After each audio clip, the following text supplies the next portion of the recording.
Good morning সকলোলৈকে। আজি Sunday, গতিকে ছানডে স্পেচিয়েল বুলি আমি আজি আহিছোঁ গুৱাহাটীলৈ বুলি।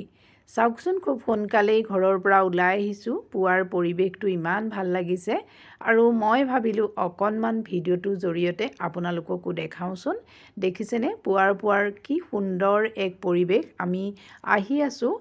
গতিকে এনেকৈ আহি আমি পাইছিলোঁহি হালধিবাৰীৰ বুঢ়ীমাই মন্দিৰ, আৰু ইয়াতেই ভাবিলোঁ অকণমান মাৰ আশীৰ্বাদ লৈ যাওঁ, কাৰণ যাত্ৰা মুহূৰ্তত সঁচাকৈ ভাল লাগে ইয়াত অকণমান মাৰ ওচৰত আশীষ বিচাৰি। আৰু এনেকৈ আমি গৈ পাইছিলোঁ গুৱাহাটী। এয়া দেখিছেনে, আমি আহি গুৱাহাটী পালোঁ। আৰু এই গুৱাহাটীৰ যি পৰিৱেশ অকণমান ৰাজপথৰ, গতিকে এই ভিডিঅ'টোৰ জৰিয়তে মই আপোনালোকক দেখাবলৈ চেষ্টা কৰিছোঁ। আপোনালোকে চাওক, এয়া আমি গৈ আছোঁ কামাখ্যা মন্দিৰৰ অভিমুখে। আৰু এয়া দেখিছেনে, ৰাস্তাত ইমানেই গাড়ীৰ ভিৰ, এই ভিৰৰ মাজতেই বহুত সময় লাগি গৈছিল। আৰু এনেকৈ আমি কামাখ্যা মন্দিৰ পাইছিলোঁগৈ। আৰু এই মন্দিৰৰ সন্মুখৰ পৰিৱেশটো মই আপোনালোকক দেখাইছোঁ।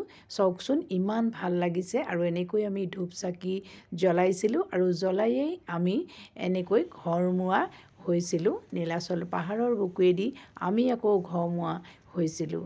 আৰু মই ভাবিলোঁ এই ভিডিঅ'টোৰ জৰিয়তে অকণমান আপোনালোকক মই দেখাওঁ এই পাহাৰৰ পৰিৱেশ। একা বেকা ৰাস্তাৰে আমি আকৌ আগবাঢ়ি গৈছিলোঁ, আৰু আমি এনেকৈ ঘৰৰ অভিমুখে ৰাওনা হৈছিলোঁ। আৰু আমি আহি ৰৈছিলোঁহি অকণমান দীঘলী পুখুৰীৰ পাৰতে, কাৰণ কিবা এটা খোৱাৰ হেঁপাহেৰে, কাৰণ ইয়াত। আৰু এনেকৈ আহি আকৌ আমি গুৱাহাটীৰ মাজমজিয়াত ভৰি দিছিলোঁহি। আৰু খুব এটা জনসমাগম। আৰু এয়া দেখিছে, গণেশ মন্দিৰৰ সন্মুখৰ ভাগ খুব এটা ভিৰ হৈ পৰিছিলে।